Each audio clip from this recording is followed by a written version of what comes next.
and these people are driving that. They belong to various groups that make up what's generally referred to as the Temple Mount movement. Their ultimate goal is to demolish the mosque, this symbol of Palestinian nationhood, this sacred site to Muslims worldwide, and build a third Jewish temple there. And they're pretty open about their plans.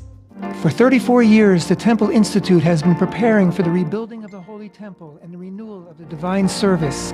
They've even got detailed architectural renderings of what the temple would look like. They receive financial support from the Israeli government and charities in the US, Canada, and the UK.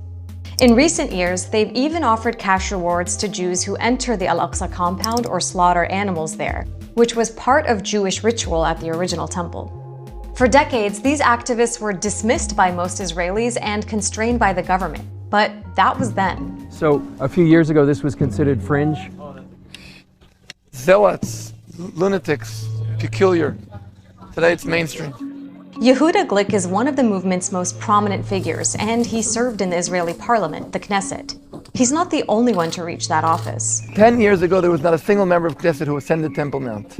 Today, we have 20 of the Knesset members. It's become common for government ministers and leaders, and even the Israeli Prime Minister Naftali Bennett, to talk about imposing Jewish prayers at Al-Aqsa. Until the early 2000s, the number of Israeli Jews who entered the Al-Aqsa compound was very small, maybe a few dozen a year. But as the Temple Mount movement has moved into the mainstream, that number has recently grown to tens of thousands a year. With the Israeli government increasingly allowing the status quo at Al-Aqsa to change, the worry is that things are going in one direction, towards a situation where Palestinian access to it is restricted even more, the way it has been at another holy site in the wake